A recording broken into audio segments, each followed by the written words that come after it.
Haleluya. Selamat pagi, kembali kita bertemu dalam kasih Tuhan. Ini adalah hari Jumat di mana kami mengadakan ibadah untuk mengingat kembali akan kematian Tuhan Yesus di atas kayu salib. Saya akan berikan judul renungan firman Allah pada pagi hari ini, tidak mencari kepentingan diri sendiri. Ayat Mas saya ambil ke dalam kitab Filipi pasal 2 ayat yang keempat, katakan demikian. Dan janganlah tiap-tiap orang hanya memperhatikan kepentingannya sendiri, tetapi kepentingan orang lain juga. Pada dasarnya, manusia itu memiliki sifat mementingkan diri sendiri. Sifat yang muncul akibat dosa manusia. Ketika Adam dan Hawa bersalah di hadapan Tuhan, mereka tidak mau mengakui kesalahannya. Mereka saling melempar kesalahan kepada yang lain. Adam menyalahkan Hawa, dan Hawa menyalahkan ular. Kejadian 3 ayat 12 dan 13 menjelaskan kepada kita. Manusia itu menjawab, perempuan yang kau tempatkan di sisiku, dialah yang memberi dari buah pohon itu kepadaku. Maka ku makan. Ayat 13. Kemudian berfirmanlah Tuhan Allah kepada perempuan itu. Apakah yang telah kau perbuat ini? Jawab perempuan itu. Ular itu yang memperdayakan aku, maka ku makan. Nah, dalam psikologi atau ilmu jiwa, manusia melewati satu masa yang disebut masa negativistis. Masa-masa ini adalah masa-masa anak-anak, di mana manusia itu memusatkan hidupnya kepada diri sendiri. Anak itu suka berontak, egois, mementingkan diri sendiri, dan tidak mau memikirkan kepentingan orang lain. Semuanya berpusat kepada dirinya sendiri. Apa-apa miliknya. Sampai-sampai ia menyebut nama pribadinya untuk menyebut dirinya. Dia tidak akan menggunakan kata saya, kata aku, atau orang sini bilang katakan nyong, itu bukan. Mereka akan menyebut nama mereka sendiri. Ini sifat yang dimiliki oleh manusia. Nah, dalam dunia pun sering kita jumpai.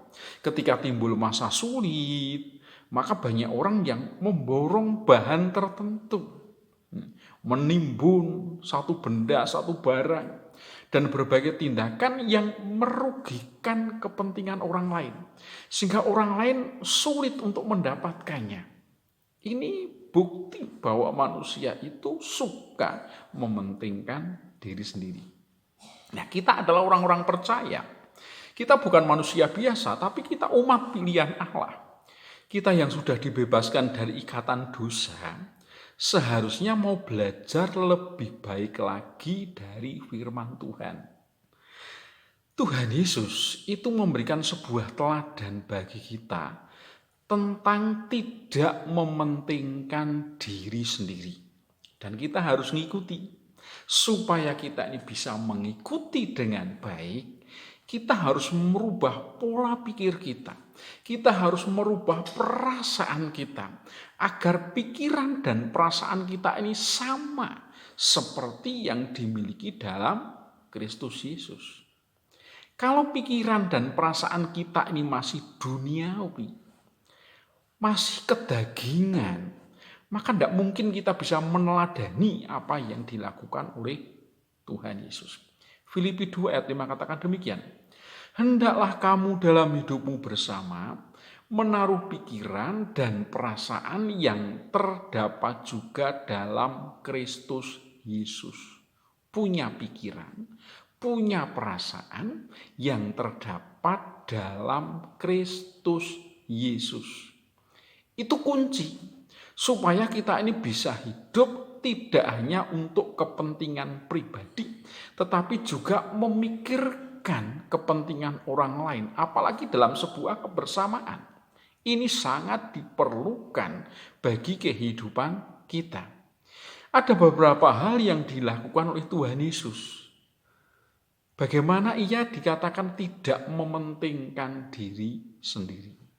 Tuhan Yesus tidak mempertahankan kesetaraan dengan Allah sebagai hal yang harus dimiliki. Ya, jadi dia itu setara dengan Allah. Ada Allah Bapa, Allah Anak, Allah Roh Kudus, setara. Tetapi ia tidak mempertahankan kesetaraan itu. Harus dimiliki. Tidak. Ia melepaskan semuanya. Meskipun ia itu setara dengan Allah. Punya harkat martabat setara dengan Allah. Tetapi ia lepaskan. Ia rela kehilangan semuanya. Filipi 2 ayat 6 katakan demikian. Yang walaupun dalam rupa Allah, tidak menganggap kesetaraan dengan Allah itu sebagai milik yang harus dipertahankan. Jadi kesetaraan dengan Allah itu bukan sesuatu yang harus dipertahankan. Dia lepaskan rela. Rela lakukan. Ia justru mengambil rupa, bukan lagi rupa Allah, tapi rupa sebagai hamba yang kedudukannya itu sama dengan manusia.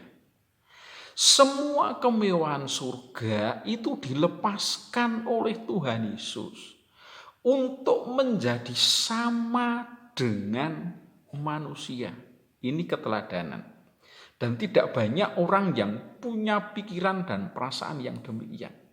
Ketika seseorang sudah punya kedudukan, ketika seseorang sudah punya kekayaan dan lain sebagainya, berapa banyak mereka tidak mau turun, berapa banyak mereka tidak mau merasakan kehidupan yang biasa, yang sederhana.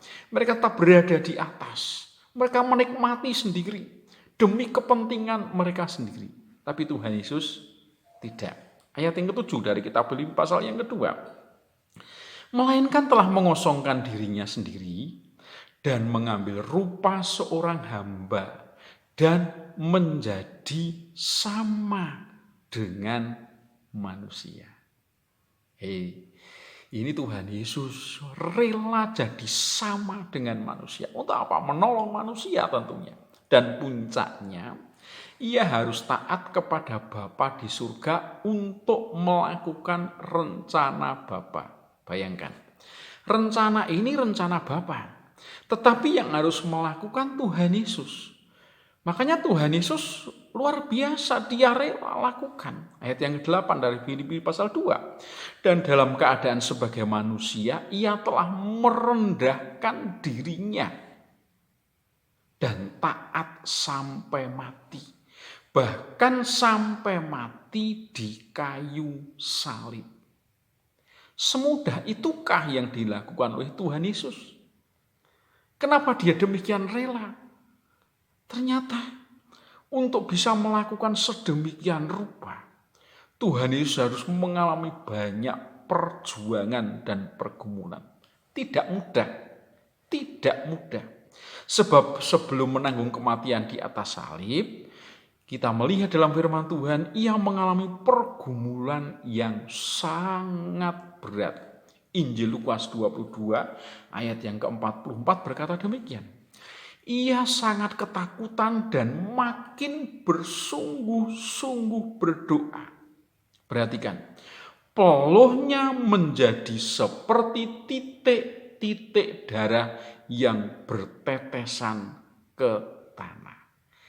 Jadi waktu di Taman Getsemani sebelum ia menghadapi salib yang demikian berat, maka dia berdoa dan doanya sungguh-sungguh sampai pori-porinya, pembuluh darahnya pecah sehingga keluarlah titik-titik darah ke tanah. Jadi keringatnya itu berubah jadi titik-titik darah. Kita bisa melihat satu hal yang luar biasa yang dilakukan untuk sebuah kepentingan. Dan itu bukan kepentingan pribadi tentunya. Dalam doanya pun ia sempat menawar kepada Bapa di surga. agar lepas dari penderitaan salib. Tetapi apakah ia memaksa Bapa untuk menjawab doanya demi kepentingan pribadinya? Demi ia bebas dari salib, demi ia bebas dari penderitaan? Tidak. Ia tidak mementingkan diri sendiri. Sebab dalam doanya Lukas 22 ayat 42 berkata demikian. Ya Bapakku, jikalau engkau mau, ambillah cawan ini daripadaku.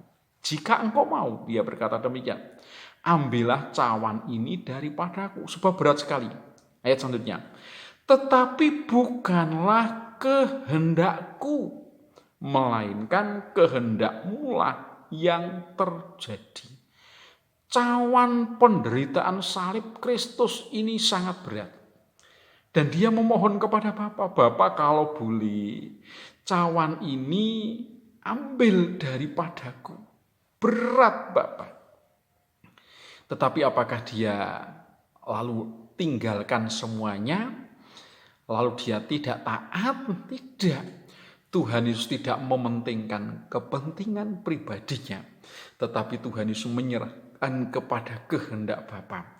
Karena dia tahu kepentingan pribadinya itu tidak akan beralasan. Karena apa? Bapa yang menjadi rencananya itu lebih penting.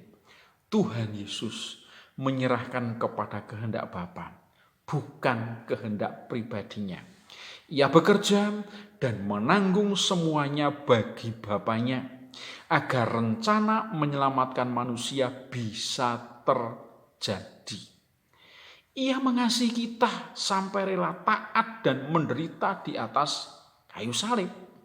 Ia menyerahkan nyawanya agar kita diselamatkan. Ketika Tuhan Yesus tidak mementingkan diri sendiri, justru Allah Bapa meninggikan dirinya, sehingga semua lutut bertelut dan semua lidah mengaku bahwa Yesus adalah Tuhan. Jadi, kepentingan pribadinya dilepaskan. Yang pertama, untuk supaya rencana Bapa menyelamatkan manusia itu terwujud. Yang kedua, supaya barang siapa yang percaya kepadanya diselamatkan. Dan berbahagia kita pagi hari ini. Orang-orang percaya, umat pilihan Allah yang sedemikian rupa percaya kepada Tuhan Yesus. Karena Tuhan Yesus tidak mementingkan dirinya sendiri, maka kita mendapatkan berkat. Kita diselamatkan, kita terima kerajaan surga. Kita menerima sesuatu yang luar biasa, yang dunia tidak berikan. Satu kehidupan yang patut kita contoh. Dan apakah ketika Tuhan Yesus tidak mementingkan diri sendiri, lalu dia tidak menerima keberuntungan? Tidak. Justru ketika Tuhan Yesus itu membuang semua kepentingan pribadinya dan menyerahkan untuk kepentingan Bapanya, untuk kepentingan umat manusia yang ada di muka bumi, Tuhan Yesus ditinggikan oleh Allah Bapa di surga. Filipi 2 ayat yang ke-9 sampai dengan ayat yang 11 katakan demikian. Itulah sebabnya Allah sangat meninggikan dia dan mengaruniakan kepadanya nama di atas segala nama.